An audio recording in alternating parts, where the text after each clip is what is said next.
जी बिल्कुल।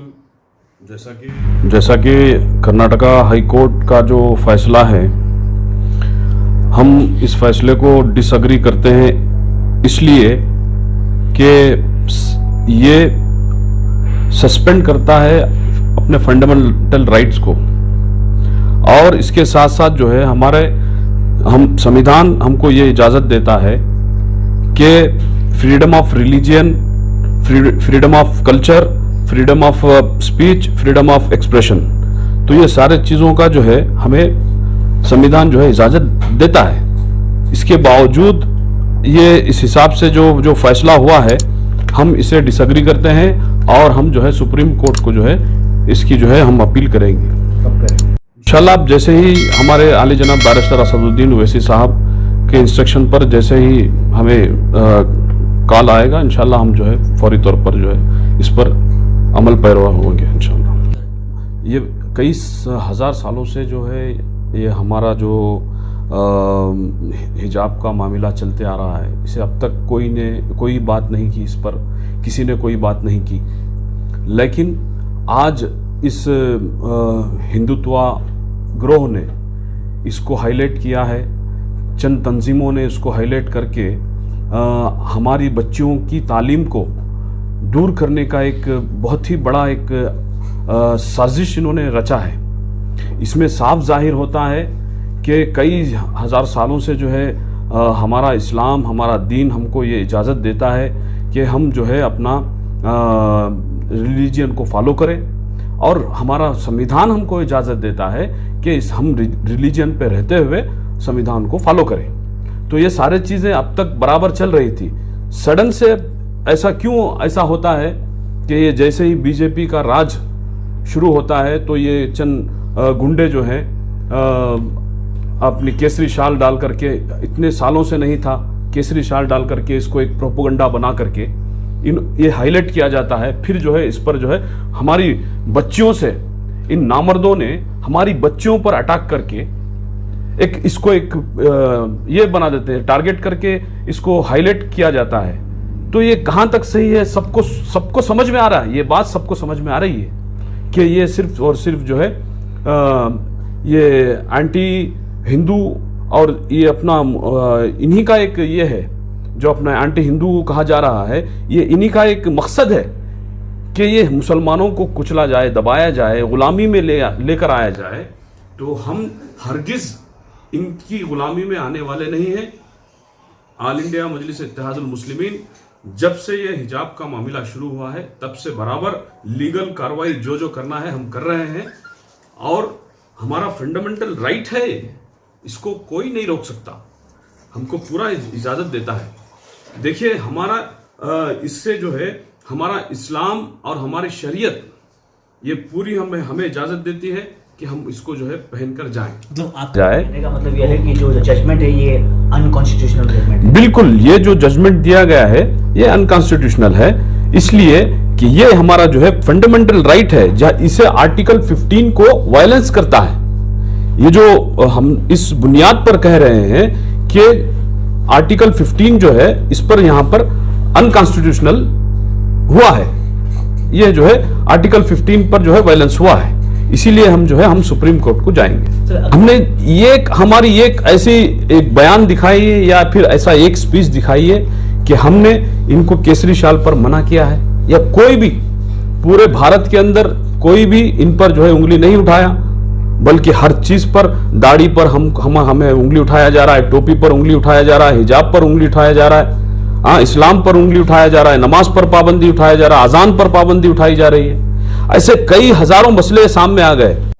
मैं पूरे भारत के और खुसूसन हमारी कर्नाटक की आवाम को मैं ये कहना चाहूंगा कि आज हमको मुत्तहिद होने का वक्त है।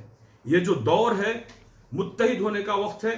सबसे मैं गुजारिश करूंगा कि एक प्लेटफॉर्म में जुड़ करके इसको जो है हम अच्छी तरीके से समझें और इत्तेहाद का मुजाहरा करें, और हमारी जो ये फाइट है इंशाअल्लाह बरकरार रहेगी। हम सुप्रीम कोर्ट जाएंगे और ये हमारा जो हिजाब का जो हक है हम वो जरूर लेकर रहेंगे। सर, सुप्रीम कोर्ट कहीं ना कहीं आखिरी दरवाज़ा होता है, अगर वहाँ भी आपको हिजाब के फेवर में नहीं आया तो? देखिए, हमको पूरा सुप्रीम कोर्ट पर पूरा भरोसा है। जिस तरह से हम किसान आंदोलन पर जो हमने कई महीनों पर इसमें मेहनत की है हम लोगों को, उसका हम सफलता हमने देखा है और मिला है हमें। जैसे किसान आंदोलन पर हर कोई जो है रोड पर उतरकर जिस तरीके से हम फाइट किए थे, इसी तरह से इस पर भी जो है आने वाले दिनों पर इंशाअल्लाह सुप्रीम कोर्ट सही फैसला करेगा, ये हमें उम्मीद है। इसी तरह से देखिए, फिर अपना ट्रिपल तलाक का मामला आया, इस पर भी जो है अली जनाब बैरिस्टर असदुद्दीन ओवैसी साहब ने आवाज उठाई। एनआरसी का मामला आया, इस पर भी जो है पहले वाहिद शख्स थे जो इन्होंने जो पार्लियामेंट में खड़े होकर के बिल फाड़ा।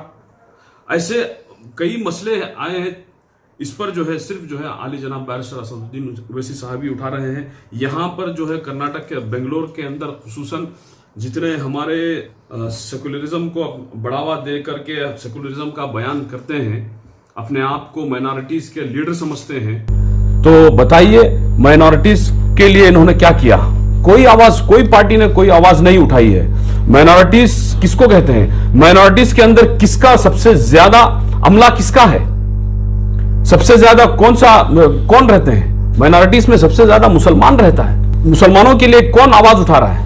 कोई आवाज नहीं उठा रहा। कौन सी पार्टी अब तक आवाज उठाई है? कोई पार्टी आगे बढ़कर नहीं आई है। हम ये मांग रखते हैं कि जैसे दूसरे धर्मों को पूरी तौर से संविधान इजाजत देकर है, और जिस तरीके से सारे सिख भाइयों को अपना अपना धर्म को आजादी के साथ वो अपना धर्म निभा रहे हैं, चाहे क्रिश्चियन हो चाहे सिख हो, जैसा उन लोगों को आजादी दी गई है, इसी तरह से ऑल इंडिया मजलिस इत्तेहादुल मुस्लिमीन की जानिब से भी ये डिमांड करते हैं कि मुसलमानों को भी पूरी आजादी दी जाए अपने फंडामेंटल राइट्स के थ्रू और अपने इस्लाम शरिया के थ्रू हक अदा करने का। जो अपने आप को माइनॉरिटीज का लीडर समझते हैं, माइनॉरिटीज के लिए आवाज उठाने वाले अपने आप को कहते हैं, किसने इस पर जो है बात की है?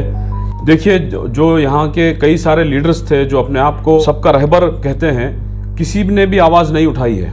किसी ने कहा कि हिजाब पिजाब के बारे में हम बात नहीं करेंगे, किसी ने कहा कि हिजाब के बारे में कोई बात नहीं करेगा, अगर करेगा तो पार्टी से निकाल दिया जाएगा। ऐसे पार्टियों को हम यहाँ पर जो है उनकी गुलामी कर रहे हैं। तो हमारी ये अपील है कि इस गुलामी से आज़ाद हो जाएं, खुले तौर पर ऑल इंडिया मजलिस इत्तेहादुल मुस्लिमीन को मजबूत करें। और ऑल इंडिया मजलिस इत्तेहादुल मुस्लिमीन एक वाहिद पार्टी है जो पूरे भारत के अंदर एक हर चीज़ पर, हर मुद्दे पर, हर रिलीजन के ऊपर कोई अगर आवाज़ उठा रहा है तो वो ऑल इंडिया मजलिस इत्तेहादुल मुस्लिमीन है। और इसके साथ साथ मैं ये भी कह दूं कि हमारा प्रियम्बल हमें क्या कहता है कि एक बार याद दिला दूं, liberty of thought, expression, believe, faith, worship, ये सारे चीज़ें जो है हमको जो है प्रियम्बल में लिखा हुआ है और इस पर जो है हम अमल पैरा होंगे। देखिए, आज जो हालात हम झेल रहे हैं ये हमारी अपनी कमजोरी है। मैं पूरे भारत के और खुसूसन हमारी कर्नाटक की आवाम को मैं ये कहना चाहूँगा कि आज हमको मुत्तहिद होने का वक्त है। ये जो दौर है मुत्तहिद होने का वक्त है। सबसे मैं गुजारिश करूँगा कि एक प्लेटफॉर्म में जुड़ करके इसको जो है हम अच्छी तरीके से समझें और इत्तेहाद का मुजाहरा करें। और हमारी जो ये फाइट है इंशाअल्लाह बरकरार रहेगी। हम सुप्रीम कोर्ट जाएंगे और ये हमारा जो हिजाब का जो हक है हम वो जरूर लेकर रहेंगे। और इसके साथ मैं ये भी कहूं कि क्या कहता है कि एक बार याद दिला दूं। देखिए, हमको पूरा सुप्रीम कोर्ट पर पूरा भरोसा है। जिस तरह से हम किसान आंदोलन पर जो हमने कई महीनों पर इसमें मेहनत की है हम लोगों को, उसका हम सफलता हमने देखा है और मिला है हमें। जैसे किसान आंदोलन पर हर कोई जो है रोड पर उतरकर जिस तरीके से हम फाइट किए थे, इसी तरह से इस पर भी जो है आने वाले दिनों पर इंशाअल्लाह सुप्रीम कोर्ट सही फैसला करेगा, ये हमें उम्मीद है। आज हमारी मुसलमान बच्चियों पर एजुकेशन से दूर किया जा रहा है, जैसे साजिशें चल रही हैं, हमें नहीं लगता कि इस पर जो है फैसला अवाम उन्नास का मुत्तहिद हो। लेकिन हम ये ज़रूर कहेंगे कि आज सारी आवाम जो है एक हो करके एक बात पर गौर करना चाहिए। आज हम जो है एजुकेशन से बहुत दूर हैं। अगर हम चाहते हैं कि अपने बच्चों को एजुकेशन दें, हमारी बेटियों को हम एजुकेशन से करीब रखा जाए, तो चाहिए कि हम जो है आगे बढ़कर आएँ और जो है हमारे खुद के जो है इंस्टीट्यूट बनाएं, यूनिवर्सिटी बनाएं, एजुकेशनल जितने कॉलेजेस हैं इनको जो है पूरे शरीयत के हिसाब से जो है अपने इस्लाम के हिसाब से हमारी तालीमी इदारे जो है खोला जाए। माइनॉरिटीज़ को जो है कई हज़ारों करोड़ पैसा सैंक्शन किया, लेकिन मुसलमानों के लिए क्या किया इन्होंने? माइनॉरिटीज़ को जो है अपने एससी भाइयों को इन्होंने 500 करोड़ का ऐलान किया, मुसलमानों के लिए क्या ऐलान किया इन्होंने? एजुकेशन के लिए मुसलमानों के लिए क्या ऐलान किया है? मैं सबकी बात करता हूं, लेकिन अफसोस के साथ कहना पड़ रहा है कि आज इस दौर में जिस तरीके से मुसलमानों के ऊपर हालात आ रहे हैं कि हर मुसलमान को इस वक्त जो है एक होकर चौकन्ना होकर इस बात को गौर करना चाहिए कि हमारा हुकूक नहीं दिया जा रहा है। तो इस वजह से हम चाहते हैं कि सारे मिलकर के अपने खुद के एजुकेशन, अपने कॉलेजेस बनाएं, एजुकेशन को बढ़ाएं, खुद के जो है यूनिवर्सिटी बनाएं। अपने वक्फ में कितना सारा पैसा पड़ा है, कोई इस पर सवाल उठा रहा है? क्यों वक्फ का पैसा इसमें इस्तेमाल नहीं कर सकते? सर आप क्यों आवाज नहीं उठाए इस पर? हमने आप इससे पहले हमने कई सारे वीडियोस आप देखे होंगे, हमने वक्फ के ऊपर कई सारे आवाज उठाई है। हमने वक्फ का घोटाला जो हुआ था उस पर भी हमने आवाज उठाई थी। लेकिन अब जो जरूरत है, आसानी के साथ जो है वक्फ का पैसा, मुसलमानों का पैसा, ये जो है वक्फ इस्तेमाल कर सकते हैं। क्यों नहीं कर सकते? इतनी भी मजबूरी नहीं है कि हम जो है गुलामी में आकर के इनके इताअत पर उतर जाएं और हम जो है अपना इस्लाम और शरीयत को छोड़ करके हम इसमें जो मुलविस हो जाएं। हम चाहते हैं कि वक्फ बोर्ड चेयरमैन से भी हम अपील करेंगे कि इस बात को गौर किया जाए कि हमारी मुसलमान बच्चियां जो अभी एग्जाम नहीं दी, कई सारे कॉलेजों में एग्जाम चल रहा है, वहां से जो है हिजाब के कारण जो है वो वापस आ गए। तो ये बात सोचने की है, गौर करने की है कि हम जो है हमारे खुद के जो है एजुकेशन बनाएं कि किसी के मोहताज ना हो। आने वाले दिन कैसे होंगे नहीं पता, आज एक होने की जरूरत है। तो मैं सबसे गुजारिश करता हूं कि इस बात पर जो है हिजाब का वर्डिक्ट जो आया है कर्नाटक हाई कोर्ट से, उसे हम कंप्लीटली डिसएग्री करते हैं। और एक अहम जो फैसले में जो वर्डिक्ट आया उसमें एक अहम चीज़ कोर्ट ने कही कि हिजाब एक एसेंशियल इस्लाम की प्रैक्टिस नहीं है। मैं ये पूछना चाहता हूँ कर्नाटक हाई कोर्ट से, सवाल रखना चाहता हूँ, क्या आपने इतने लॉयर्स के, रिनॉन लॉयर्स की आपने आर्ग्यूमेंट सुनी? उस आर्ग्यूमेंट में क्लियरली कुरान का हवाला देते हुए क्लियरली सब्जेक्ट करके दिखाया गया कि हिजाब जो है वो इस्लाम का एक एसेंशियल पार्ट है। कुरान को पहले समझने के लिए कोर्ट ने क्या, कुरान समझने के लिए किसी क्लारिक को अपॉइंट किया, किसी स्कॉलर को, इस्लामिक स्कॉलर को इसमें इन्वॉल्व किया? नहीं किया, क्योंकि ये गवर्नमेंट के बेस, ये गवर्नमेंट के फेवर में किया गया डिसीजन है। अगर ये गवर्नमेंट को सपोर्ट करते हुए दिया गया एक डिसीजन है, इसमें गवर्नमेंट का इन्फ्लुएंस है, इसमें गवर्नमेंट का क्लियर इन्फ्लुएंस है। यहां अगर कुरान को हम मुसलमानों के लिए, इस्लाम में कुरान माने अल्लाह के अल्फाज। जब अल्लाह ने हुक्म कर दिया कि औरत को अपना सर ढकना, अल्लाह ने हुक्म कर दिया कुरान में, तो यह फर्ज अमल में आ गया। अब यह अलग बात है, कोई अपनी यहां की लॉ ऑफ द लैंड कहता है कि जिसको जिस तरह रहना चाहिए वो रह सकता है, लेकिन यहां पे सवाल उन बच्चियों का है जो बच्चियां अपने आप को हिजाब से कवर करना चाहते हैं। तो यह हक देने का काम गवर्नमेंट का था। आज हमारे सीएम बंबई बोलते हैं कि हमारे बच्चों के लिए एजुकेशन जरूरी है। ನಮ್ಮ ಮಕ್ಕಳ ಭವಿಷ್ಯದ ಪ್ರಶ್ನೆ ಇದೆ, ನಮ್ಮ ಮಕ್ಕಳ ಶಿಕ್ಷಣದ ಪ್ರಶ್ನೆ ಇದೆ। अगर आप मुसलमान बच्चियों को अपनी बच्ची समझते तो आप उनके अगेंस्ट लड़ते, आप उनके फेवर करते ना, आप मान लेते हैं बात को। लेकिन आज आपके आकायों के हुक्म के बगैर आप कुछ कर नहीं सकते। तो आज एक ऐसा फैसला हुआ है, ये हिस्टोरिक ब्लंडर मैं बोलूंगा। आज मैं समझता हूं कि एक हियरिंग में खत्म होने का फैसले को, यहां पर एक बेंच पे खत्म होने के फैसले को 3-3 बेंच किया गया। पहली बात, उसके आर्ग्यूमेंट को 12-12, 15-15 दिन लिया। उसके बाद 15 दिन का इंतजार किया, यूपी के इलेक्शन का रिजल्ट आने तक इंतजार किया, क्योंकि ये सारा खेल रचा गया था यूपी के इलेक्शंस के लिए। तो ये सारे जो चीजें हैं तो इन्फ्लुएंस की गई हैं।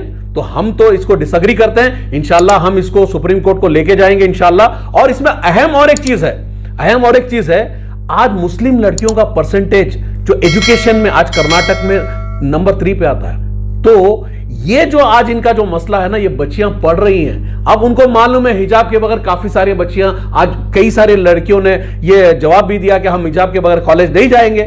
तो इन सारे चीजों को नजर रखते मुसलमानों के ऊपर, मुसलमानों के बच्चियों के ऊपर जुल्म लाने के लिए यह फैसला दिया गया है और हम इसका कंप्लीटली खंडन करते हैं। इंशाल्लाह हम इसको सुप्रीम कोर्ट लेके जाएंगे। इंशाल्लाह हमें पूरा भरोसा है संविधान के ऊपर, हमें संविधान ये अधिकार देता है। इंशाल्लाह संविधान के ऊपर और कानून के ऊपर हमें भरोसा है। इंशाल्लाह हमें इसका सही और फायदेमंद फैसला मिलेगा इंशाल्लाह। सुप्रीम कोर्ट आप जो है बात ये कर रहे हो कि आप सुप्रीम कोर्ट लेके जाओगे, तो शायद आपको ये भी याद होगा कि सुप्रीम कोर्ट में ही बाबरी मस्जिद का भी फैसला हुआ था, और वो क्या हुआ था? देखिए भाई, आपने एक असदुद्दीन ओवैसी साहब का एक ये नहीं सुना था, आपने एक इंटरव्यू नहीं सुना था। सुप्रीम तो सुप्रीम है, लेकिन उसके ऊपर भी है। तो देखिए, लड़ना हमारा काम है, और जब आपके पास क्लियर एविडेंस है, आपको एसेंशियल प्रैक्टिस आपके कुरान में दिखाया जा रहा है, लेकिन आपको यकीन रखना पड़ेगा, आपको लड़ना पड़ेगा। अगर बिना लड़े अगर आप ही अभी से फैसला कर लेंगे तो आपकी लड़ाई कहां लड़ाई हुई, तो आप गिव अप कर देंगे। तो आज हमें चाहिए कि भरोसा करें। आज भी हिंदुस्तान का कानून आज भी इंडिपेंडेंट है, वो गवर्नमेंट से इन्फ्लुएंस बहुत कम जगह ऐसी जगह होता है, लेकिन इंशाल्लाह सुप्रीम कोर्ट के ऊपर हमें भरोसा है। इंशाल्लाह रिजल्ट आएगा इंशाल्लाह।